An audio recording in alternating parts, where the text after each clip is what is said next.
జక్కయ్య యేసయ్య మనసును ఎరిగాడు. ఎవరి మనసును ఎరిగాడు? ఎన్ని రోజులకు ఎరిగాడు?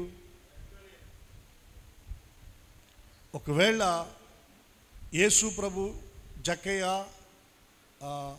త్వరగా దిగు, నేడు నేను నీ ఇంట ఉండవలసి ఉన్నదని జక్కయ్యతో మాట్లాడిన ఆ క్షణము మొదలుకొని జక్కయ్య ప్రభువును ఇంట చేర్చుకున్న ఆ గడియల వరకు ఒక 2 గంటలో 3 గంటలో ఒక 4 గంటలో మనం అనుకుందామండి.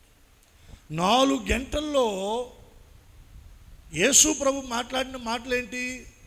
జక్కయ్యతోటి ఒకే ఒక మాట, జక్కయ్య త్వరగా దిగు, నేడు నేను నీ ఇంట. ఇదే, ఇక దానికి మించి ఏమీ యేసయ్య మాట్లాడలే.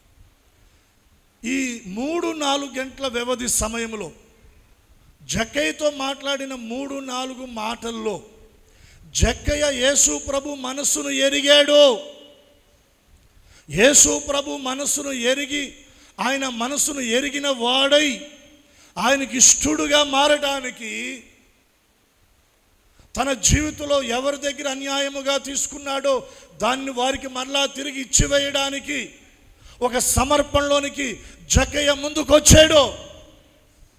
ప్రియ దేవుని సంఘమా, దేవుని ప్రజలారా, వ్యక్తిగతంగా దేవుడు ఎన్ని వారాల నుండి, ఎన్ని మాసాల నుండి, ఎన్ని సంవత్సరాల నుండి నీతో మాట్లాడుతున్నాడు. నీకు అర్థమవుతుందా దేవుని మనసు? దేవుని ఆలోచన నీకు అర్థమవుతుందా? దేవుని ఆంతర్యం నీకు అర్థమవుతుందా? దేవుని సంకల్పం నీకు అర్థమవుతుందా? ఏంటి దేవుని మనసు? అన్యాయమైనది ఏది నీ దగ్గర ఉండకూడదు, అక్రమ సంబంధమైనది ఏది నీ ఇంట ఉండకూడదు, హేయమైనది ఏది నీ జీవితంలో కనబడకూడదు.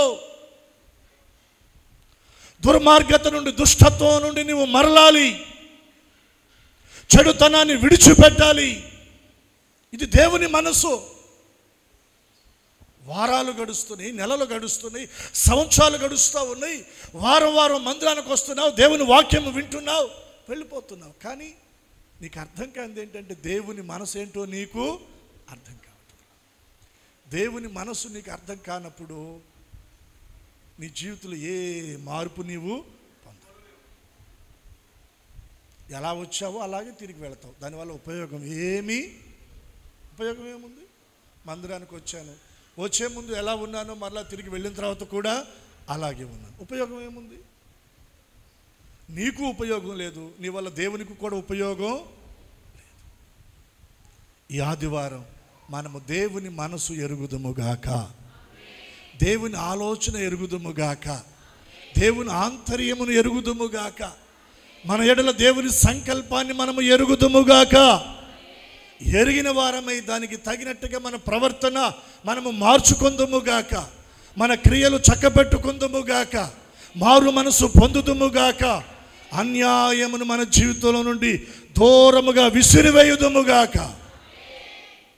ఇంకెంతకాలం అండి? ఇంకెంతకాలం అదే బ్రతుకు, అదే జీవితం, మార్పు లేని, మారు మనసు లేని అదే జీవితం ఇంకెంతకాలం?